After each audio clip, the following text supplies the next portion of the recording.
Assalamualaikum warahmatullahi wabarakatuh. Perkenalkan, kami dari kelompok 8 yang beranggotakan Ahmad Rizal Fardiansyah, Muhammad Nasihun Nuha, Yuni Ratnaning Prastuti, dan Elva Inayasari. Di video ini, kami akan mempresentasikan tentang materi konsep regresi logistik biner. Saya Yuni Ratnaning Prastuti, NIM 382, akan membacakan apa itu analisis regresi logistik. Analisis regresi logistik merupakan metode analisis yang biasanya digunakan oleh mahasiswa dalam menyelesaikan skripsi berkaitan tentang persepsi.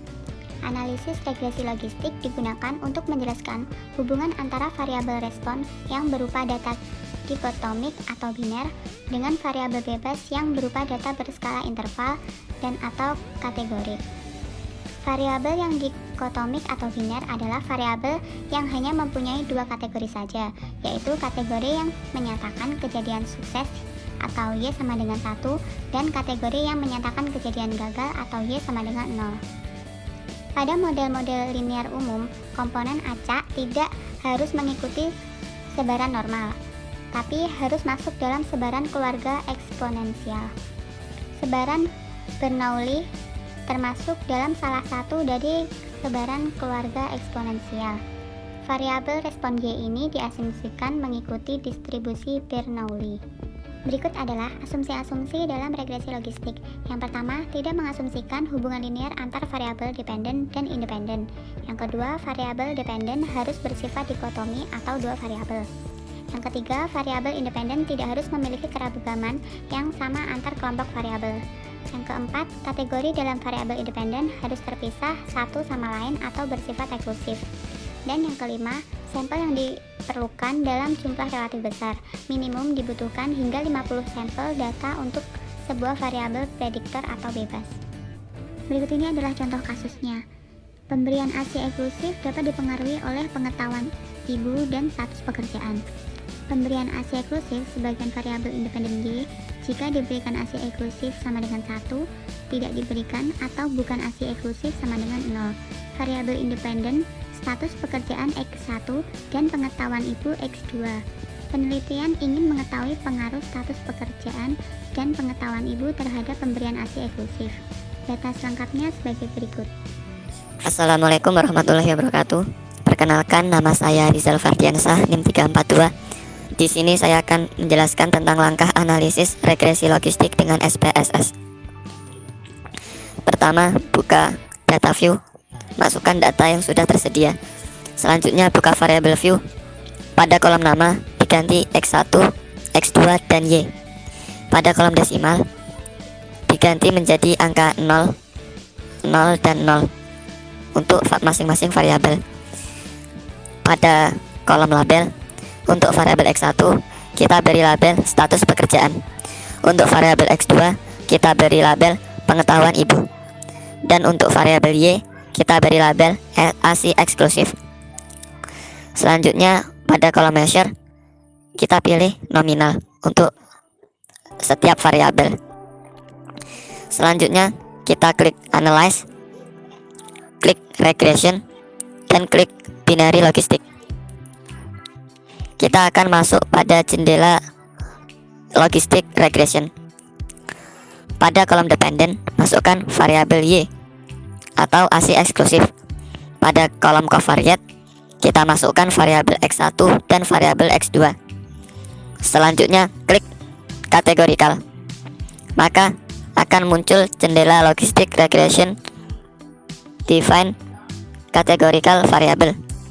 Masukkan variabel X1 atau status pekerjaan pada categorical covariate. Klik continue. Selanjutnya, kita akan kembali pada jendela logistik regression. Kita klik option, centang classification plots, Husmer-Lenshow goodness of it, cache with listing of residual, dan all cache. Selanjutnya klik continue. Kita akan kembali ke jendela logistik regression. Pada kolom method, kita pilih enter. Selanjutnya klik OK. Maka akan muncul output dari SPSS analisis regresi logistik dengan binary. Sekian dari saya, kurang lebihnya mohon maaf. Wassalamualaikum warahmatullahi wabarakatuh. Saya Elva Inayasari, NIM 387. Saya di sini akan menjelaskan hasil output dari data SPSS di atas. Case Processing Summary. Output Case Processing Summary menjelaskan bahwa seluruh kasus atau case ternyata teramati sebanyak 40 sampel. Artinya tidak ada sampel yang hilang atau missing. Coding Variable Dependent.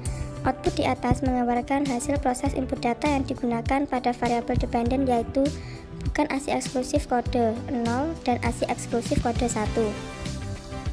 Tabel Categorical Variable Coding. Output di atas menjelaskan proses pengkodean yang digunakan untuk variabel independent X1 saja, karena variabel ini adalah variabel kategori. Selanjutnya adalah tabel classification, tabel variable in the equation, tabel variable not in the equation. Output di atas merupakan blok 0 atau blok permulaan adalah proses inisialisasi, artinya variabel X1 dan X2 belum dimasukkan ke dalam model penelitian. Dengan kata lain, model ini adalah model persamaan logistik yang hanya menggunakan konstanta saja untuk memprediksi responden masuk ke dalam kategori ASCII eksklusif atau bukan ASCII eksklusif. Dari nilai signifikansi, diketahui konstanta yang dihasilkan adalah 0,118 atau lebih besar 0,05. Hal ini berarti bahwa dengan menggunakan model persamaan sederhana atau hanya konstanta saja belum mampu memberikan penjelasan proporsi pemberian ASCII eksklusif. Assalamualaikum warahmatullahi wabarakatuh. Saya Nasih Honoha, NIM 375 akan melanjutkan pembahasan dari pemateri sebelumnya mengenai uji C-square dari Hosmer dan Lemaitre-Sotes. Dari tabel tersebut dapat dilihat bahwa model dengan memasukkan dua variabel independen ternyata telah terjadi perubahan dalam penaksiran parameter, di mana mean dua likelihood sebesar 31.772. Jika dilihat nilai R-square sebesar 0,411 atau 41,1% dan 0,56 atau 56% Nagekerke. Dengan demikian, dapat ditafsirkan bahwa dengan dua variabel yaitu X1 dan X2, maka proporsi pemberian ASCII eksklusif yang dapat dijelaskan sebesar 56%. Tetapi perlu diingat bahwa interpretasi ini hanya dinilai pendekatan saja, seperti dalam koefisien determinasi dalam regresi linear biasa. Selanjutnya mengenai T-square dari Hosmer dan Lemaitre-Sotes.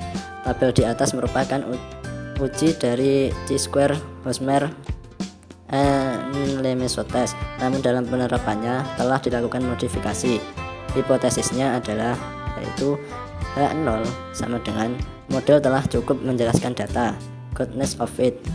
H1 sama dengan model tidak cukup menjelaskan data. Kriteria ujinya, jika nilai p-value signifikasi lebih dari 0,05, maka terima H0. Hasil uji T-square yang dihasilkan memiliki nilai p signifikasi sebesar 0,09 lebih dari 0,05, maka diterima H0. Jadi kesimpulannya bahwa model telah cukup menjelaskan data atau goodness of it. Selanjutnya mengenai tabel nilai koefisien B, Watt and X B. Kriteria ujinya, tolak hipotesis 0 H0 jika nilai p-value signifikasi kurang dari 0,05. Dari tabel di atas merupakan tabel utama dari analisis data dengan menggunakan regresi logistik. Nilai p-value signifikasi variabel status pekerjaan sebesar 0,034 kurang dari 0,05, maka ditolak H0. Dapat disimpulkan bahwa terdapat pengaruh yang signifikan status pekerjaan terhadap pemberian ASCII eksklusif dengan nilai koefisien pengaruh sebesar 2090. Nilai p-value signifikasi variabel pengetahuan sebesar 0,038 kurang dari 0,05, maka